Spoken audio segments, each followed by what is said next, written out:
Sorry about that. Okay. I'm going to give the conference first, and then at the end of it, if you want to ask some questions, that would be fine. If you don't understand a single thing I say, that's fine too. Okay. When I asked about what the topic of this conference that they wanted me to do, they asked about the sixth generation, which was an article that I wrote a couple years back. And basically the sixth generation is the generation that's currently being born. And basically what this article is going to deal with is what we call the generational spirits. That is the diabolic influences beginning with what's called the lost generation and then going back down to where we're at now. Exorcists refer to evil spirits that are passed from generation to generation as generational spirits. And the way they're passed essentially is because of the fact that once somebody commits a sin in a family, the demon gets into the home, then it starts picking on the other people, and then it starts getting passed from generation to generation. The reason it's called generational is due to the fact that it is often observed passing from parents to children. That's where you normally see it. Generational spirits are normally passed from one person who commits a grave sin again, introducing it into the household. Once the demon has gotten in his foothold in the household, he starts working on the people, but then if the person who let the demon into the house is someone of authority, it can be passed from generation to generation based purely upon his authority allowing it into the home. So the children can actually end up with it. The passing of generational spirits, however, is not just between parents and children, but may occur with people who are in close contact with others for long periods of time. So if you work around someone who's possessed, eventually the demon that's around that person will start picking on you as well. The passing of generational spirits is a spiritual reality which occurs for a variety of factors. Among them are the state of soul of the one receiving the generational spirit. Someone who's not in the state of grace is more likely to be affected by the spirit that's being passed. Someone in the state of mortal sin essentially lacks protection. So whenever you commit a mortal sin, you lack the protection from being diabolically influenced. Some people are more susceptible to picking up other people's diabolic baggage than others, so to speak. And so usually some people, they have to be around somebody for a little while. Other people, it's a little bit longer. The relationship one has to the person, for example, with authority, can also affect how it passes. One's spiritual life, so if you're meditating every day, going to confession every day, going to Mass on a regular basis, you're less likely to be affected by these things being passed. Use of sacramentals, wearing a scapular, using holy water, etc., those things can help quite a bit. Now, psychologists would simply attribute the behavior of a child as being learned from the parents. In a certain sense, that's actually true. There are certain kinds of behaviors which confessors, however, can testify that children contract them with no knowledge of their parents ever doing these things. So, for example, the parent will come in and confess a very strange sin against the sixth commandment. Inside the family life, it's a very chaste environment. The child who's 9 will come in and start complaining about having temptations to those specific kind of odd behaviors. So it's not the child learning it. It's the spirit is being passed through that process.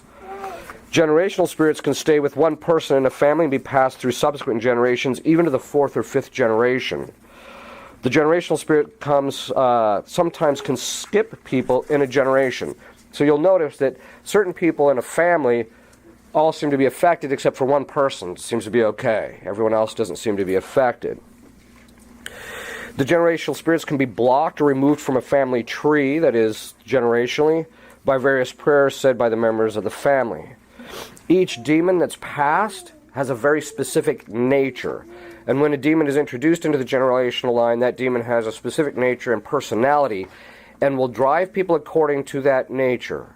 What does this mean? Although very often he'll do other things. So for example, one person, he'll get the person focused on alcohol, so the person becomes an alcoholic, but the demon's nature is pride. Or you'll get the person focusing on problems of the 6th and 9th commandments, that is in areas of chastity, when in point in fact it's a demon of fear.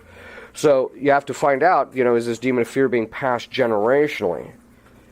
Given the passage of generational spirits, we want to talk about it, though, in a broader context, in the last 5 generations. of people. Demons invert the order established by God, and they often do so by mimicking the things of God. So God assigns each person a guardian angel, which is common knowledge among Catholics. Many Catholics, however, do not know that the pious tradition also tells us that God assigns guardian angels to families, corporations, certain buildings, churches, parishes, states, countries, and even regions. Demons do the inverse. By the permissive will of God, that is, if God allows it, certain demons afflict families, corporations, parishes, countries, regions, even religious orders and dioceses. So they'll have a very specific thing, and you can kind of see it. You'll go to a different diocese, and each seems to struggle with different kinds of things. And it's not just the complexion of the people. It's the demons kind of driving that. But one area often overlooked in this discussion of how demons invert the order established by God is in relationship to a particular generation. Each generation, and by generation we mean roughly 20 to 30 years, has a vocation of a sort. There's certain tasks that God is calling them to, certain evils to fight off, to achieve certain perfections, to advance the humankind in a certain way. And so God calls them to that, and whether they fulfill that or not depends. God assigns an angel to protect that generation, and sometimes the angel is one which is given to the generation to overcome the problems that it will face. But demons, by God permitting, also afflict each generation. You don't need a doctorate in moral theology or spiritual theology to recognize that the church and the world are in a particularly bad state, both morally and spiritually. So the question is how did we get here? And what is the complexion of our societal landscape? Now, this applies only to the United States, although it can apply to other countries, because I have been in contact with a particular theologian in England, and he seems to see that, as they say in Latin, mutatis mutandis, that is, given the fact that it's in England, there's going to be some differences, things are very similar. But it'll apply differently to different societies. There's obviously been a lot of scholarship done on how ideas, philosophical, theological, affect the flow of history in each generation. But rarely do we hear them talk about what's called the preternatural side. That is, what is the spiritual influence? What are demons doing to drive human history in the direction that they want it to go? The answer to how we got here is complex, involving many different agents, causes, effects, etc. So to simplify an explanation of the bad state of affairs down to merely a preternatural problem, that is, we can't just blame it on the demons. If we did so, it would be unrealistic. But the spiritual forces driving history are real. And they're real because they affect real people. They affect us, each individual, each one of us. In addition to have a guardian angel, it's the common opinion of theologians that Satan assigns, because he likes mimicking God, assigns you a demon to afflict you in a particular area of your life. And so it affects the flow of history because we affect the flow of history. Obviously, God is the Lord of history. That is, by his positive will, he inclines people to do good and to shape history. And by his permissive will, he allows evil people, bad choices by people, or even demons to shape it. In other words, God is the ultimate determiner of where the flow of history is going to go. We are where we're at right now because God allowed it and fashioned it in certain ways. The flow of history is ultimately up to him. But God uses us to shape that. Now, this does not mean that everybody in a particular generation, like the me generation, for example, not everybody in the me generation will suffer these problems. I want to stress that again, because always there's somebody, your overgeneralization, not everybody in that generation is that way. I want to make it clear. Each generation has people that don't get caught up in the enthusiasm or the spirit of that particular age. So it's not everybody. But we do want to talk about how we got to where we're at now. So we want to start with what's called the lost generation. If we go back to the generation which came of age during and shortly after World War I, and that generation was known as the lost generation, it was a term popularized by Ernest Hemingway in his novel The Sun Also Rises. Some say that the lost generation is a term to describe a group of American writers who were rebelling against what America had become by the 1900s. At this point in time, America had become a great place to go into some area of business. That is, you could make something of yourself if you just put the energy into it.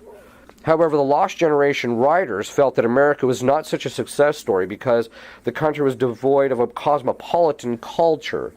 It was very rural there in certain ways. It just simply wasn't metropolitan. It wasn't big city oriented, etc. Their solution to this issue was to pack their bags and travel to Europe. Hasta la vista, baby. Okay. And to seek a cosmopolitan way of life. In the 1920s, the white Anglo-Saxon Protestant work ethic was the only culture that was considered valued by the majority of Americans. Up until this point, American writers were still expected to use the rigid Victorian styles of the 19th century. The lost generation writers were above and apart from American society, not only in geographic terms, because they only lived in certain metropolitan areas, in certain pockets, but also in their style of writing and subjects they chose to write about. So if you've ever read any of the literature from that period, it's very strange, frankly. American society, not only in geographic terms, but also in their style of writing that they chose about, resulted in their being very unhappy with the American culture. The writers were instrumental in changing their country's style of writing from Victorian to the modern writing that you see today. This generation is known as the World War I generation, and it saw everything from the advent of the automobile in daily life. Some of them, my grandfather, who was part of this generation, actually used a horse and a plow to plow his field. So we're talking about that generation. They went from that, from literally horse and buggy, to a man being put on the moon in the course of their lifetime. So you're talking a drastic change in the way things happen. It's a complex generation because of that generation. It did not accept the values of their parents. I'm thinking in terms like the Roaring '20s, where the morals began to kind of collapse a little bit. But that generation, many of them didn't accept that. So they didn't indulge in the hedonism and pursuit of life opposite of a solid work ethic. Rather, most members of that generation followed the tradition of their parents, especially in the area of religion. One hallmark of that generation was their appropriation of suffering. By appropriation means they took it, they accepted it. In my experience, and the experience of many, and from what we have read, this was the generation that could endure suffering, regardless of how severe, without complaint. They went through the First World War, although they did not fight in it, many of them. They went through the Great Depression. They also went through the Second World War, but most of those did not fight in that either. But the ability to endure suffering, to offer it up, was almost at the level of instinct. It was so ingrained in life that for them it was just part of nature, part of life. In fact, for them, suffering was such a part of life that to talk about it was like talking about the rate of the grass growing outside. You just didn't do it. It was just part of life. Life was suffering, a vale lacrimarum, or a vale of tears, as we say, and so one simply did not talk about it. You just didn't talk about your problems, things that were painful, things that were difficult. And therein begins the problem, in my estimation, that would lead to a complete societal breakdown. The generational spirit of the lost generation was the spirit of incommunication, not miscommunication, but incommunication. They did not communicate. They did not simply talk to their children, or at least communicate to their children, the ability to embrace the cross, the ability to accept their suffering. Now this becomes a key point, because each subsequent generation not only inherits that demon from generation to generation. So virtually everybody in our culture today, the minute you suggest, maybe you should take up some about penance, you get this immediate wilting. Oh, I can't do it, There's just this inability to embrace their cross.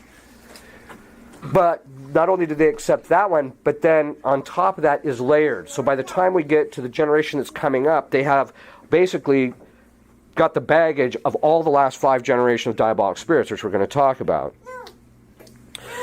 They didn't teach their children to appropriate one's suffering for virtue's sake, as they had done. This is not a conscious fault on their part from what can be gathered, but it is a common experience of their children, many of whom are alive today who can testify to the truth of this observation. This was the generation of austerity and simplicity. They owned only what they needed, no more and no less. When my grandparents died, other than the furniture and a few other things, the only thing that they did not need was the television. That was the only thing in their house that we could see that they actually didn't need. Everything else was actually stuff they needed. So that was the only thing. Part of this was the effect of suffering through the Depression. Part of it was from simply not having a lot of money throughout life. However, the simplicity and austerity was a sign that even after the suffering had ended, they did not indulge themselves like we tend to do. That would come in a later generation. To indulge oneself, one first has to be willing to avoid the suffering. They had great discipline interiorly and maintained a family structure, albeit sometimes a bit too heavy-handed. The husband maintained his headship of the home, and wives submitted. Even though they struggled with the curse of Eve, that's the line in Scripture is, your desire shall be for your husband. And in Hebrew, the desire for means the desire to control. That's what women get stuck with. Adam got stuck with effeminacy. He capitulated his headship, gave up, didn't do what he was supposed to do. Men were men and women were women. Boy, that's a phrase for today. There was no effeminacy. Life was hard, and so softness was not an option. If someone was soft, they literally thought there's something obviously wrong with this individual. Okay. Their children are called the greatest generation. Tom Brokaw coined the term the greatest generation to describe the generation which grew up in the United States during the Great Depression and fought during the Second World War, as well as those whose productivity within the war's home front made a decisive material contribution to the war effort. Brokaw opined that it was the greatest generation any side had ever produced, and that those of that generation fought not for fame and recognition because it was the right thing to do. I'm going to address that one later. This generation is sometimes referred to as the GI generation. However, it is hard to share Mr. Brokaw's enthusiasm for that generation. While it is true that the men and women of that generation are some of the most decent people you will ever encounter, they're kind, generous, loving, open, approachable, etc., there was a flaw in that generation that began a cascade of events that would land us in the worst state in recent history. That generation grew up during the Great Depression, but they did not appropriate their suffering while going through it. They did not embrace their cross in the manner that their parents did. They often, and you can read this, you can see it, you even listen to them, you can tell it. They often complained about their suffering they went through, their lack of food and a variety of food. So when you listen to them talk about the depression, oh, all we had was beets for dinner. Hey, at least you had beets, you know. They often, the austerity that they had to live under, they didn't like it. They fought the Second World War, but came back determined to, quote, this will never happen again, unquote. They didn't go to war to do the right thing. They went to the war because they felt obligated. And when they came back, they were disgruntled about what they had to go through, and they weren't going to do this again, and they weren't going to make their children go through it. They did it because they had to, not because of idealistic intentions. Underlying their great deeds was a spirit that was unwilling to suffer. They could deny themselves, even with ease when necessary, but they didn't like it. They didn't gain that virtue of mortification in which there's delight in the suffering itself that the saints had. Their generational spirit was a lack of mortification, an inappropriation that is willing to accept suffering. How could this accusation be levied against a generation that did so much for this country, fought the Second World War, and were hallmarked as very hard workers? They did it because their goal was not to attain spiritual perfection by the perfection of virtue. That was not their goal. This was a generation in which the discussion of virtue collapsed. This was the generation that stopped the discussion of virtue. Rather, it was to obtain something materially better primarily for their children. They indulged their children, as we shall discuss in the next generation, to the degree that they could within the confines of decency, but they indulged them nonetheless. They indulged them by giving them things which prior generations would have warned against, and they indulged them by removing any obstacle to their indulgence. How do we know this? Let us not forget that this is the generation which blocked the passing of the tradition in the church intact. It was handed to them intact. By the time they gave it to us, it is in shambles. That's that generation. Why? Because the following of the tradition requires self-discipline, self-control, above all, self-denial. If one is to pass on the tradition intact, he can only do so by putting himself aside, making sure that he does not interject himself into it and pass it on without tainting it. The, quote, greatest generation, unquote, did nothing of the sort. It was not that generation that wrought the Vatican II, and it was that generation that wrought the Vatican II and its aftermath. It was that generation that brought about a loosening of disciplinary requirements in the church. It was that generation that allowed dissent, unorthodoxy, immorality to have it in the life of the church. It was that generation that began the sweeping under the carpet of the pedophilia problem, which, by the way, began under their watch. Most of the pedophiles that were prosecuted in the 70s and 80s were in the seminaries with them at the time, or under their watch in the 60s. It was the homosexual problem among the clergy. They were the ones who swept that under the problem. They rejected and did not enforce or teach the immorality of contraception. It was that generation that gave us Roe versus Wade, gave us the implosion of the contraception laws. It was that generation that gave all of that. We tend to look at them and say they're wonderful people, but what happened with their generation? They would not detach from their child. That is, you talk to them, and anytime you discuss the last 40 or 50 years of changes, and it's like this ugly child that they've given up. They won't admit the thing is ugly, and they won't admit that it's a problem. And they have this inordinate attachment to it. The remnants of that generation still won't admit, even in the church today, that it's declined in every single category except conversions, and that's only because of marriages, they know. Every single area of the church has declined under their watch. Every single one except that one. In effect, that generation was handed a church that by some accounts could be considered at its prime, catechetically, because the people knew their faith generally, morally, spiritually, and financially, at least on an external level. And they passed to us a church whose members are spiritually, morally, financially bankrupt, and catechetically ignorant. That's what we've got now. In order to maintain discipline, to maintain orthodoxy, to maintain the good of the church, self-denial and embracing the cross was necessary. Instead, the indulgence of embracing the modern world was given pride of place. The cross requires not embracing the world, but denying the legitimate goods it offers, not because they're bad, but because they are good, and us laboring under original sin, if we don't deny ourselves, we're going to end up a problem, but this requires embracing your cross. It was during this generation that women went into the workplace as a result of being called to the war effort. So they had to go to factories to work because the men were all off fighting war. And the women liked the financial freedom that independence gave them. So when they came back out, they didn't want to submit. The women of that generation succumbed to the curse of Eve in an unprecedented way. The women in the generation beforehand would have considered it absolutely shameful and scandalous the way that generation of women refused to submit to their husbands.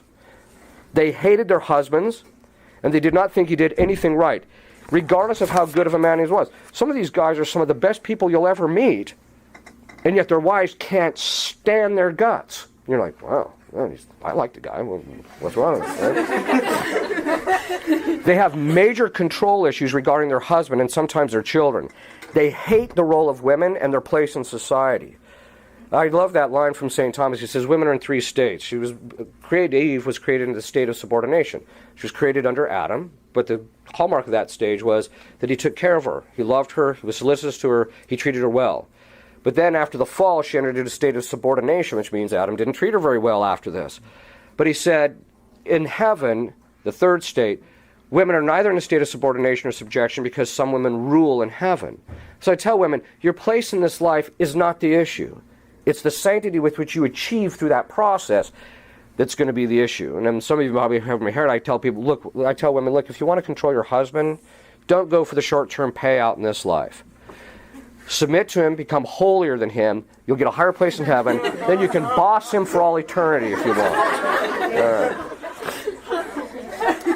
They rebelled against her husband's authority. They disrupted the peace of the family life. They usurped his authority. Usurpation is the sin against justice, where you act against someone's rightful authority.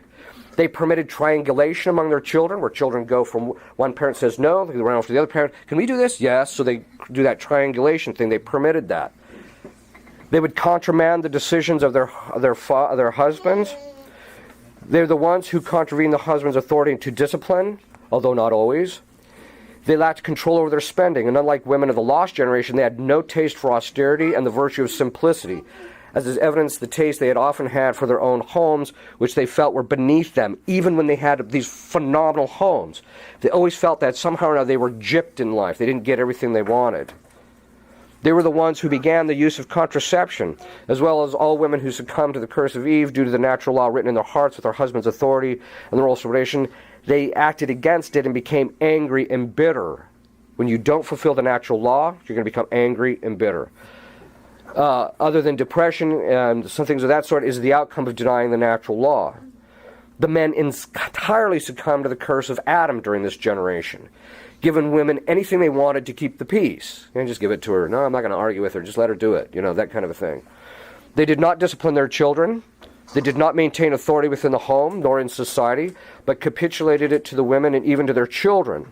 The hippie movement and Woodstock are testimonies to the failure of masculinity in the culture to maintain order and authority. It was that generation that didn't do it.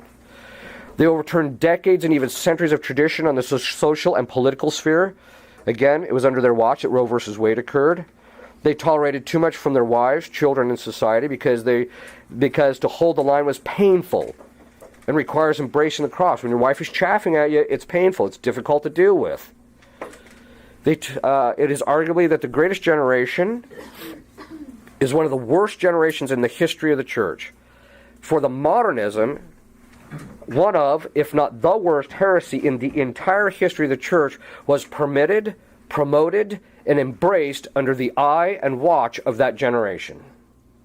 Think of what that means. Possibly the worst heresy in the entire history of the church was permitted, promoted, and embraced by that generation. How can we say it's the greatest generation? That was that generation that began to persecute the Orthodox and the traditionalists and the devout. And what of their children? Ooh. Now we come to the baby boomers. It's the next generation. A baby boomer is a person who was born during the demographic post-World War II baby boom between the years 1946 and 1964, according to the U.S. Census Bureau. This generation is also known as the hippie generation. For the hippie subculture that originally arose in the United States in the mid-1960s.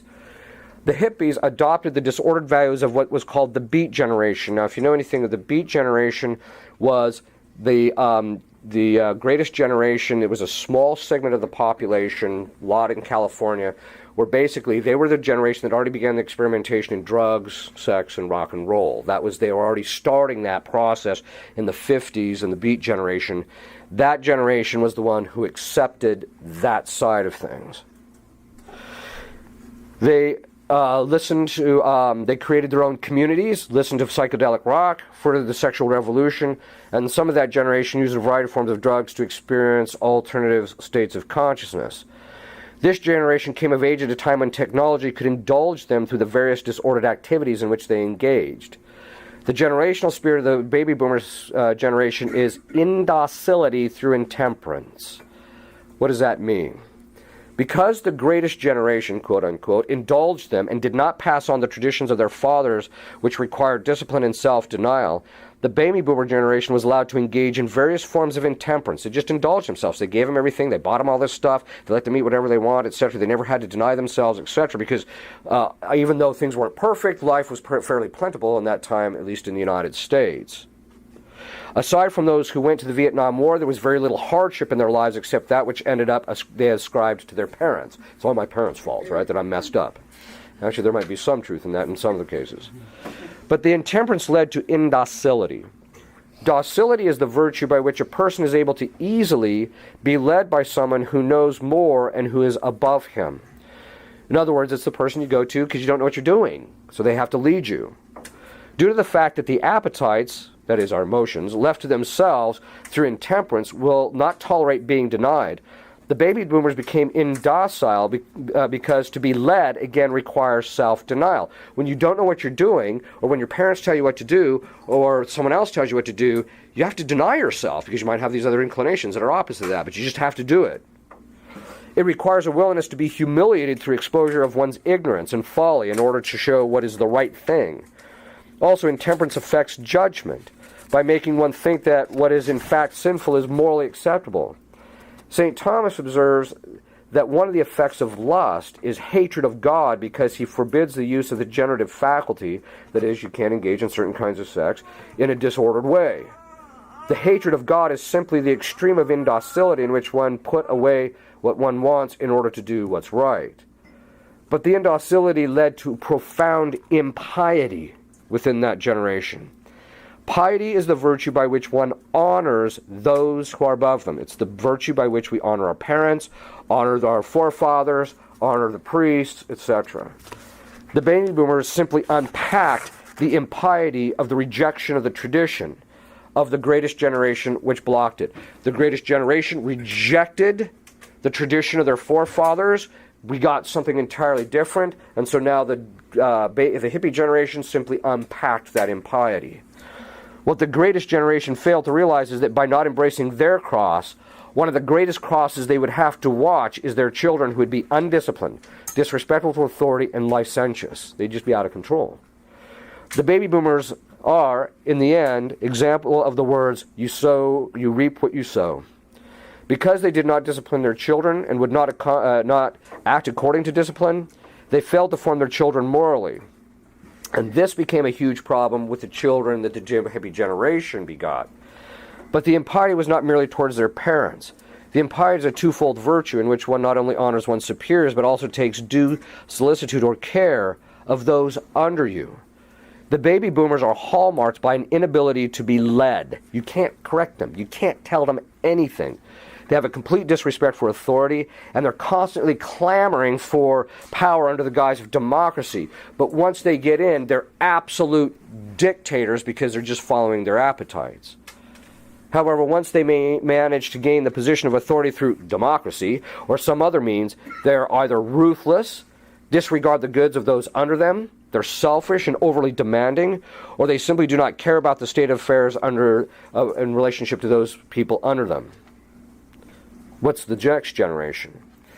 The next generation comprises two subgenerations. One's called Generation X and the other one's Generation Y. The children of the baby boomers are known as Generation X and Y. While there appears no universally agreed upon set of years which constitutes this generation, it's generally considered to be those people born somewhere in the early 1960s through the early 1980s, usually no later than 1981 or 1982. This generation is sometimes called the 13th generation. Generation Y describes the demographic cohort following Generation X, or kind of that interim generation. Authors have used birth dates ranging anywhere from the mid-1970s to the late 1980s, early or mid-1990s for Generation Y, and or as late as the year 2000 to define this generation. This generation is known as the me generation because the members of this generation are noted for their narcissism, and that is their spirit. It's all about them. Well, what do you expect? First of all, you won't suffer, so you got that demon going on. Then you indulge them, so these people are intemperate because from their parents were intemperate, and they didn't temper them. And so what did it do? It made them selfish and self-centered. The generational spirit of Generation X and Y is a spirit of amorality, or absence of religiosity. The members of this generation are often hallmarked by nice personalities. In other words, they're kind of nice people, actually. Somewhat easy to get along with, and are not mean-spirited at all, generally. They are not immoral in the sense of which they'll see in the next generation. In other words, they're not going to steal your property, they're not going to hurt you, they're not going to try and rip you off, generally speaking. They don't like arguing, as a general rule. They tend not to see the point in religion, however. And this is the generation that was the first to be allowed to, quote, choose which religion they would follow, unquote. That set the stage for the sixth generation, which is their progeny. We'll talk about them in a minute. This generation, because everything was given to them and they never had to work for anything when they were younger, anything that requires effort is annoying to them and is ignored. Which is why this generation has no attention to detail. One time, I had to make 11 phone calls to straighten out a prescription because the nurse, who was from this generation, was too lazy to check a single box on a computer screen. Literally. Too lazy just to do that. All she had to do is click it. That's all she had to do. But instead, I literally lost hours of time because of it. But that's how they function. Because, I don't want to do that. And they just don't bother. It doesn't impact them that they're affecting you. They have no attention to detail.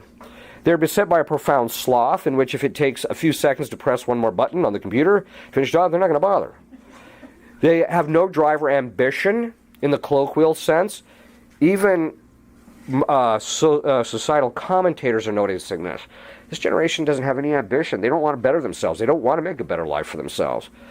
They should not have to work, they think, but they feel entitled to a paycheck even when they don't work. It has no sense of responsibility because they can get out of any mess they make or leave it to others. When I was in school, if you acted up and ended up in the principal's office, you prayed that your parents didn't find out about it. Because if your parents found out about it, not only did you get the tongue lashing or whatever kind of lashing at school, but you got the lashing at home. Not this generation. The hippie generation would indulge themselves. So when their kids would do something wrong, instead of correcting the child for his benefit, they would hammer the teacher for correcting the child. So what did the child learn? The child learns, oh, I can do whatever I want and get away with it. I don't have to do anything. And if I do something, if I really mess up, well, that's someone else's thing to clean up and take care of. This generation, when its defects are pointed out, when you say, hey, you got this problem, or when the person has done something wrong and is pointed out, they never own up to it. Never. Regardless of how obvious it is. Instead, their attitude is, why are you attacking me? I didn't do anything. Well, yeah, you just did this. Yeah, but that's no big deal. Why are you attacking me? Rather than realizing, hey, maybe I should correct myself. So as a result of that, they ended up having no sense of right and wrong. And as a result, they have no moral compass. Because the hippies trained them it didn't train them to have one. So any correction in their view is considered rude and out of line. What are you doing? And it seems gratuitous.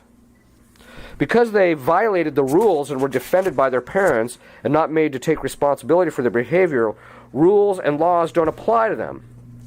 In other words, you'll have a sign, don't enter. You just walk right in. Yeah, hey, whoa, what about the sign? It doesn't apply to me. You just go right in, right? Rules don't apply to them. Why? Because every time they broke the rule, they got out of it. Not every time, of course. I'm exaggerating there a bit. They only understand the penal aspects of the law. What do we mean by that? If you get punished for it and they don't like it and they think it's, out of line. This was the generation under Dr. Spock. Now, Dr. Spock said that you should never spank your child, and from that point on, you got that problem. And as a result, they never associated bad behavior with pain and good behavior with reward. As a result, they have no conscience or sense of right and wrong, and because they were never punished, they never grasped the binding force of a law. Intellectually, the law, when you tell them this is the law, it just doesn't seem to hold any force over them. They always got what they wanted, whether they followed the law or not. This generation has no sense of the binding force of the law. As I mentioned, this applies not just to societal norms and laws, but even to the law of God. This generation thinks that even the slightest excuse exempts them from the laws that bind under the pain of mortal sin. You'll sit there and you'll talk to me like, by the way, this is the generation that all started living together, right? Before they got married. And and you'll tell them, hey, it says in Scripture you're not supposed to be doing that. Yeah, but it's better to try it out before you get married than to see if it's going to work. Really? But part of it was also the fact that they didn't think the law applied. When you tell them, hey, by the way, not going to Mass on Sunday and holy days obligations is a mortal sin. Yeah, but I'm too tired to get out of bed today. God would understand. Don't these people understand that some people just are busy on these days? There's no concept of the law binding them. This also means that when they do something wrong or have a defect, they have no shame about it, which is the segue into the demon of depravity, which is the demon of the next generation. Because they are narcissistic, Generation X or Y has absolutely no common courtesy because they were never trained in it in a way whatsoever. Rather, they were trained to focus on themselves. Courtesy requires circumspection. You got to be looking around, paying attention to others.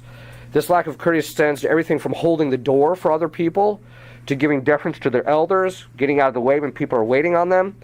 This is a beaut. One time I'm driving down the road. My parents were complaining about a similar thing recently. I'm driving down the road in a car. These people from that generation were walking smack down the middle of the road. They had the whole road blocked up. They see you back there. It has absolutely no impact on them psychologically that there's cars stacking up behind them while they... Finally, I get it's a little bit of a narrow place, and I manage to get by them. They start flipping me off. And I'm like, Hey, you're the guy in the road. I could have ran you over. How about that for the penal aspect of a law? All right. Anyway. He's like, this generation, because they lack any shame, they also have no sense of honor. They have no concept of honor or the value of it. Honor meaning the perception of other people of your excellence, the manifestation of excellence. They have no concept of that whatsoever. Effeminacy has become full-blown in this generation. The men have absolutely no inclination to man up, and in fact they feel the roles of women are completely arbitrary and don't apply to them. They also have no shame in relationship to talking about their sexual experiences or activities, which then leads to Generation Z. Generation Z is a common name in the U.S. and other Western nations for the group of people born from the earlier mid-1900s to the present, with the earliest date starting in 1990. This generation is the one that is completely plugged into technology. It is the generation that has gone without a coherent moral code, religious doctrine, or society norms. They didn't get any of it. Even the X and Y generations had some semblance of it because their parents would kind of talk about it from now and then. This generation is getting none of that. I mean, literally none. Generation Y knows about the moral code, again, from their parents, but they just don't believe it applies to them. But Generation X has no moral formation at all. They have no concept of moral right and wrong. This generation, Generation Z, is the one that was left to the daycares, where no moral training was ever given them. This is why they can go into McDonald's and mow people down with an AK-47 and have no compunction about it. Doesn't faze them at all. There's no moral code. Unlike Generations X and Y, who have been spanked or reprimanded from time to time when they did something wrong, not too much, but once in a great while, even though not was taught to them as to why it was wrong, this generation received no moral formation at all from their parents. If they did receive moral formation, it tended to be what is in the general culture today, where sins are described more in terms of how did you hurt the environment, or how, generally how did you hurt God's feelings? Well, first of all, God doesn't have any feelings, but you got that kind of a problem. This is the generation that ended up really having little or no moral compass at all. For this reason, those who are older in this generation are beset by a spirit of depravity.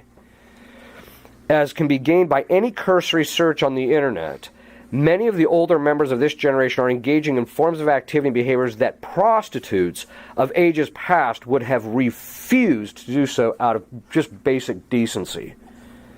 This is the inversion generation, in the sense that often what they considered acceptable, the term moral is not used by this generation since psychology has managed to reduce that to the pejorative or simply remove it, is the inverse of what the greatest generation would consider acceptable.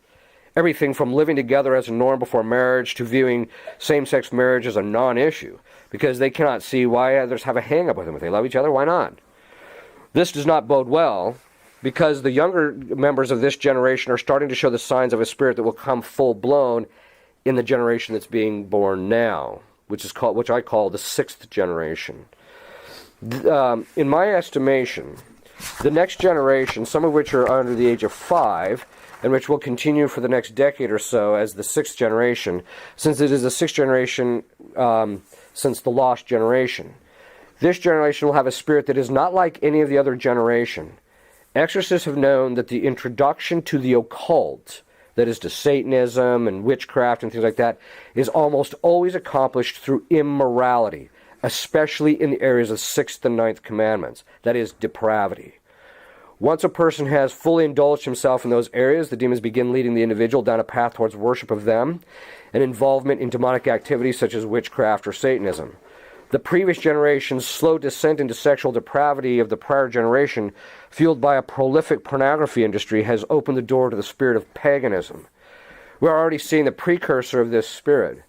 The wildly successful Harry Potter series, which, by the way, I can't figure that out because it's poor literature, Twilight Saga, and other vampire and werewolf movies.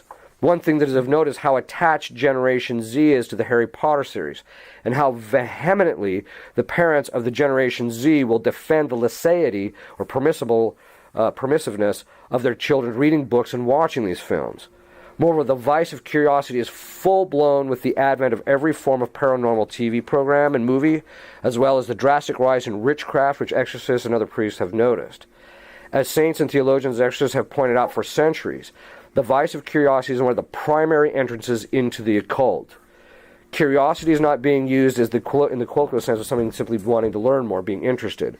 Rather, it's to indicate an intellectual vice in which a person seeks after knowledge that's not proper or suited to them. The fathers of the church observed that Eve's first sin was curiosity, and exorcists have known from repeated experience, that children and adults who do not curb their interest in occult practice and things pertaining to the demonic can find themselves the companions of them. But make no mistake about it, the trajectory of moral depravity and curiosity in occult matters will result in the next generation wanting or actually having open worship of other gods. It's coming. You even see it. There's precursors. You'll see it. People say, "Oh, I'm into Horus worship." It's already there. But this generation is the one that's going to get stuck with it. So before we conclude, these spirits are cumulative.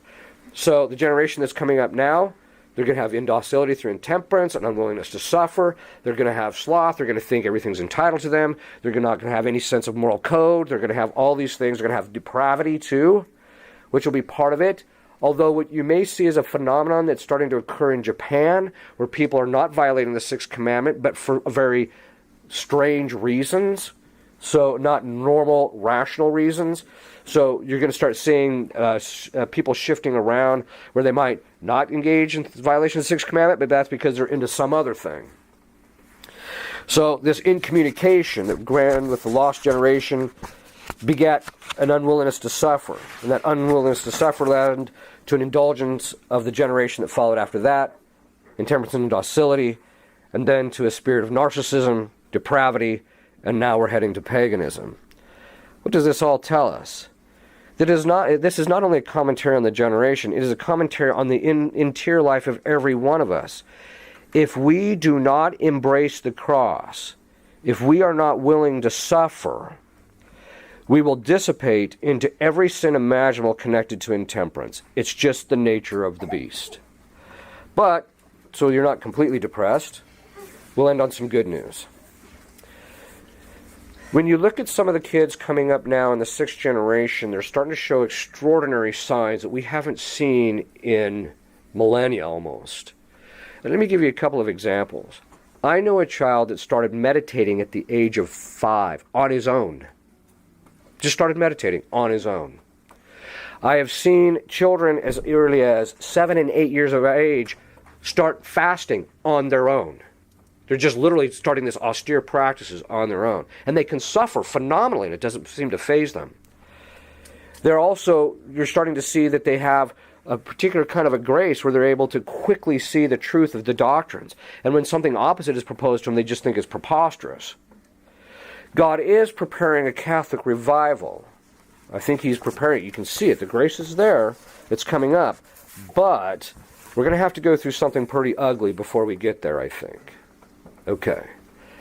Any questions?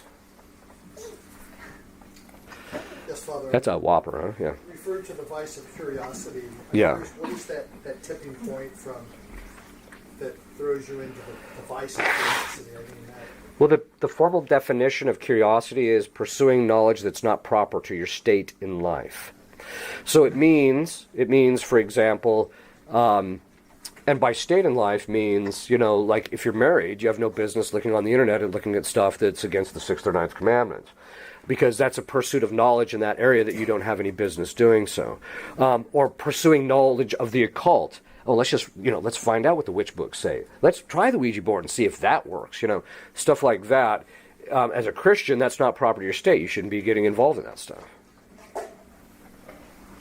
Yes. I'm curious. I'm sorry. I'm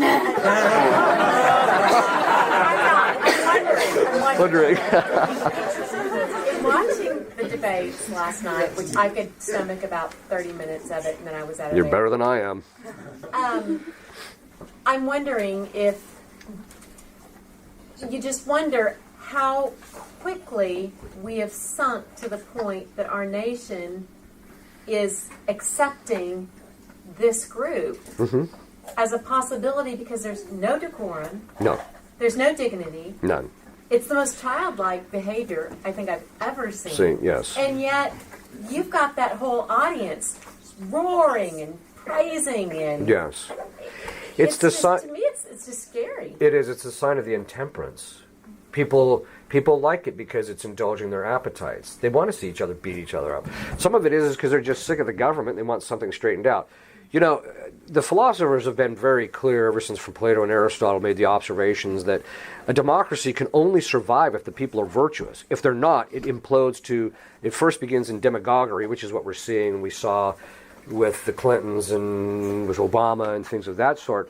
But it's also, but then after that it leads to tyranny. See, that's what's coming down the pike in this country. And because, let me just put it this way. The philosophers have noted that there has not been a single democracy in the entire history of the world that has not ended up in tyranny. So, you know, if we don't have virtue, this is what we're going to get. This is what the people that are sitting at the top of this thing, they're just a reflection of us. They're just a reflection of our culture. Yeah. And, you know, it tells you about this is, we're a mess. And it's going to be, you know, it's not going to be pretty. Yes. You alluded to meditation and fasting. Yeah. Can you kind of touch on things to get us out from underneath these spirits? Well, you have to act contrary to them. You have to be willing. The first thing is you have to be willing to suffer. That is one of the. Most people stall out and become mediocre in their spiritual life because they're just unwilling to suffer the process of rooting out their imperfections and defects, and so that's the first thing. And that means once you're willing to suffer, then you have to start dealing with the intemperance, which means you have to start cutting yourself off from stuff that you indulge yourself with on a regular basis, so that you gain mastery. As St. Paul says, "I bring my body into subjection." Then, of course, the docility will follow on its own. People who are willing to suffer and do that kind of thing actually will actively look for people to lead them so they can achieve the right thing. They won't be narcissistic because they're willing to suffer. I mean, if you're willing to suffer, you can't be narcissistic, you know, unless you've got some twisted view of suffering. But that's mental illness.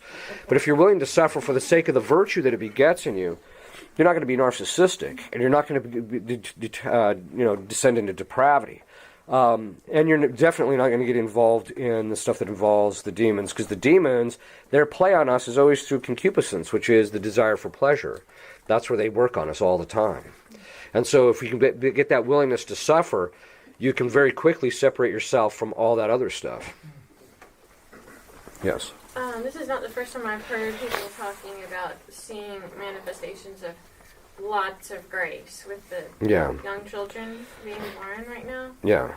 I'm wondering, what do you do if you have a child that starts having inclinations for things like that, and you've got to direct them somehow? I think what you should do is if you have a child like that, is talk to a priest who's knowledgeable and say, okay, what do we have to do? Because you have to remember, sometimes the children, strangely enough, they seem to be moderating themselves. Usually when children start doing stuff like that, they can get a little bit immoderated from it. But they're not, which is kind of a strange thing. But I think it's primarily a matter of oversight and making sure that the types of penances and mortifications they do are proper to their state, how old they are, and whether they can properly handle them. And then also making sure that if they're doing them, it's not affecting their charity. So it's a matter of just making sure that what they're doing is moderated and according to their state, and making sure it's not impacting any other virtue. But if it's something that's really extraordinary, it might be something you need to talk to a priest a little bit about and say, my child is 5 and I'm finding him meditating. What do I do? Which has happened. Yes. I'm a little bit amazed that I'm hearing what you're saying, because before I came tonight, I talked with someone who said, "What are you doing this evening?" And I said, "Going to stations, going to mass, and then I'm going to listen to it, talk to my father Ripperger." And they said, "Oh, really? Will you ask him a question for me?" And these are always the worst. I almost don't even have to ask it, because your talk addressed what they asked me. But one of the questions I have to ask is, are you recording? Yes, I'm going to put it on the internet. Excellent. Because what this is it was an article, it was a very short article, because they restricted you in Latin Mass magazine, so I just kept it, but I wanted to amplify it, especially in relationship to the greatest generation. Don't get me wrong, I have a great affection for that generation. It's the generation of my parents. They're lovely people, but as a pack, or a group, it was a mess. So, and I think that the sad thing about that generation is they've never kind of owned up to it. This Yeah. was. I'm going to ask the question that they asked me to ask you because I want everybody to. Excuse me. It fits right in with what you were talking about.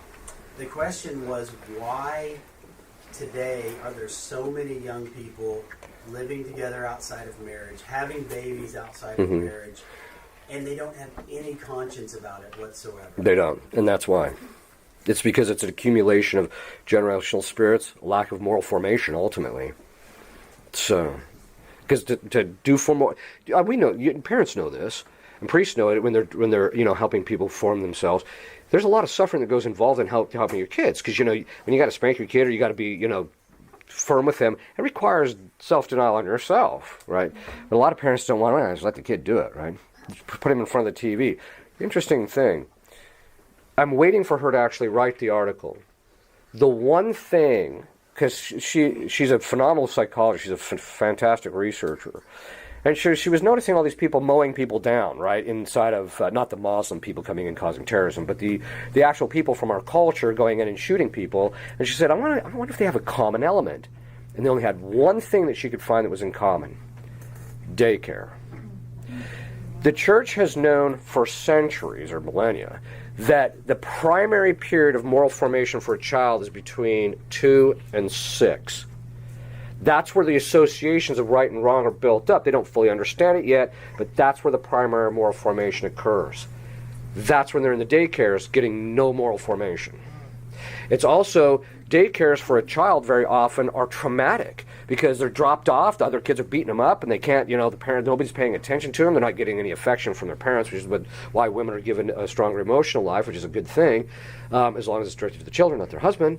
But the point is that what's happening is the children aren't getting the proper psychological nursing, and they're ending up with what they call disaffective disorder, which is basically the inability to emotionally connect with people. That's why they can mow them down and they have no compunction about it whatsoever. For them, it's just part of the video game they've been playing for 5 years. Someone else at the hand, yes. I have a friend who was telling me today that he had severe trouble believing that God exists in this generation. He was saying, if God exists, how can my life be this bad? Where is he? So would you have anything to say to that, to maybe help? I was kind of lost in it to tell him. Well, the suffering that God allows in our life is ultimately so that we will become better through it in some way. When you're younger, that's a little hard to see, I think. You're just this is pointless. But in point of fact, it's actually not. It's our approach to it. So I would just tell them, look, you can take these things that are bad in your life, and if you approach them properly, they can actually be to your good, that you can actually rise above these things and become a better person through it. So, and then what about God? Well, why does God allow it? People ask me that, people who are possessed ask me, why did God allow me to become possessed? I said, are you growing holier? Yeah. Have you been staying out of mortal sin consistently? Yeah. Are you conquering venial sin? For the most part. Are you rooting out your defects even though you got this guy on your back? Yeah, there's why. So it's through that process that it's through the grind, it's through the difficulties that they actually are able to attain a level of virtue and perfection as a result of it. The main thing to do is to not shrink from it, just look at it and say, okay, what's the virtue I need to do? Or what is God calling me to do in this particular case? God allows it. Ironically, the saints, it's been the doctrine of the saints from the beginning of the church, that the degree of suffering you undergo is directly proportionate to the degree of holiness that God wants you to attain. So if you're suffering a lot, it means He's calling you to an intimacy with Him that He's not calling, a level that He's not calling other people to. Ironically, it's a sign of His love, the saints say. It's just our approach to it has to be looked at it properly. As human beings falling under human nature, because we don't want to suffer, this horror of suffering that we have, we can't see how God would be a part of that, but in point in fact, He's right there in the middle of it.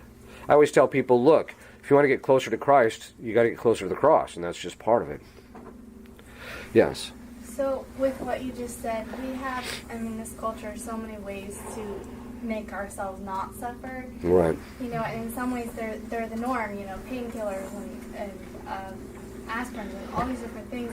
But if you're having the normal pains and sufferings that come to most people, should you reject those things and say, no, I should accept the suffering and not try to make it easier for myself?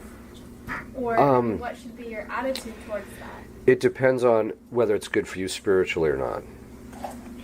In other words, most sufferings we should be willing to suffer and use for our spiritual betterment. But there's some kinds of sufferings you shouldn't tolerate. Like, if you're being attacked by a demon, you don't say, oh, I'll just accept this. No, you got to beat him up, right? There's certain crosses that Christ intends for us to only carry temporarily, so we need to unload them. Other crosses are for our life. But we still have to use those crosses. We have to accept them when they come. But if it's connected to some kind of moral imperfection, or if it's a type of cross that is affecting other people bad or what have you, then we have to address that externally and try and get rid of it. I mean, we have an obligation to try and ameliorate people's situation, but we have to be careful not to make people's lives too easily. My father said, his words for it is, you have to raise a man a little lean. And by that he basically meant you can't give him everything he wants. You have to make him work for stuff. You have to give him responsibility, which is ironically the two ways you gain masculinity. And that's that willingness, that embracing suffering and taking responsibility. Those are the two primary ways, and that's what we have to engender in people. Yes. You've mentioned like paganism or these shifts towards alternate religions. Mm-hmm. I feel as though I'm surrounded by people kind of my age who are focused in very cynicism or skepticism, Mm-hmm. a lack of belief in anything, and even nihilism sometimes. Yes. How do you see that shift taking place from believing in nothing than believing in this alternate thing, especially in a culture of like intellectual pride and even intellectual porn sometimes? Yeah, that's really true. I think that usually there's a turning point in a person's life where they have to think to themselves, is this all there is? There's got to be something beyond this. The other side of it is cynicism and the skepticism are self-defeating. Because if you're cynical, you should be, or skeptical, you should be skeptical about your skepticism. Right, so it's self-defeating. In other words, when we take a critical eye to something, and by that I mean in the sense we're looking at it to make sure we understand precisely what it is, there is a certain kind of, not skepticism, but a critical judgment we have to say to exclude anything that's silly. But what's happening with that generation is, the sad part of it is, and this is something I didn't include, which I probably should, is your guys' generation, the one a little bit older than them, not you particularly, because you were actually, many of you probably were raised in homeschooling or in other situations that were very helpful and beneficial. But a lot of these kids were raised in a communistic / socialistic / materialistic education system. This is why now you see they have no problem with Bernie Sanders. He's an open socialist. What's wrong with socialism, right? Because they've been taught all this good stuff about socialism because they don't understand how things function. So I think that part of it is, I think there's two components with it. One of the advantages of your generation not getting any formation, it means at least if they haven't become completely cynical, they're open to some intellectual formation. You can say, well, wait a minute, what about this? What about that? And you can lead them. They're more likely to be docile than at least on an intellectual level. When you get to the moral issues, sometimes you get a bit of an issue, but at least on an intellectual level, I find that if the right arguments are presented, a lot of them are just like, that just makes sense. How come I never heard this, right? So, yes. To build off of that, you mentioned about this generation having less formation, or this generation leading towards like a Catholic revival, as you put it. Right. I think that this kind of gets at a question that I have about generational, almost like virtues. You're talking about generational spirits. In yes. Context. That's right. Think of anything that is, I guess, more towards the positive aspect of it? Yeah, I mean, in a certain sense, in other words, certain angels were created in order to engender certain virtues in human beings. And so when parents have, when parents are leading particularly virtuous lives, it's not only just the training, but they got the angels around, and the saints too, connected to that, which will then help the child. And if the child embraces that, it'll pass to them in a certain sense. They have to still build the virtue themselves, but you're right. I mean, you do see that in family. There's certain families that just, have a certain greatness, a certain magnanimity, or they have a certain, ability to suffer. Some of them just have phenomenal humility, So, yeah, I think that's true. I'd like to see more of it. Yes. So you were talking about parents offering prayers to help with generational spirits. Yes. Okay, so I have two questions for that. First, where are those prayers? Second, I'm assuming you'd have to have proper authority over the child. So, in a fostering situation, the state's giving you authority, but you don't truly have that proper authority. Correct. Correct. Yeah, not until you adopt them. Once you have legal custody, then you would have the authority to do so. The prayers, you can email me and I'll get them to you. So, yes. Throughout your talk, you gave several wonderfully concise definitions of virtue. Where would I be able to find those very concise definitions of virtue? If you email me, I'll send you the list of the definition of all 64 virtues. Okay, thank you. Yes. Now, these binding prayers, there's just, for instance, my father is a 32nd degree Mason. Yeah. So would I say that in the presence of my family, or just my whole family? Well, with Freemasonry, it's a little bit of a different thing. You actually have to say the prayers to break the Freemasonic curse, which is a specific set of prayers. So we can get those to you so that generational stuff doesn't pass to your children. So I just say them, or just the whole family? Well, it's best if your whole family can say them, because then they're less especially if they're teenagers or above, then they're less likely to be affected from the stuff that is going to be part of that. So, one last question. Yes. You talked about each generation having a specific mission. Yeah. And so what do you see or do you believe is the mission of Generation Z? And what part will we play because we have been blessed to be here? Well, the easiest way to figure it out is, so what is the generational spirit of Generational Z? Do you remember? What's that? Oh dear. No, self-centered? Depravity. Yeah, it's depravity. Your generation was the one called to excel in chastity.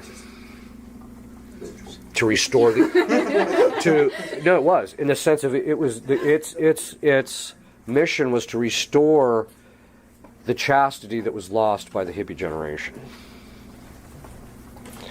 which is interesting because some of the people of your generation have admirably maintained their chastity all through high school, all the way up to marriage, admirably.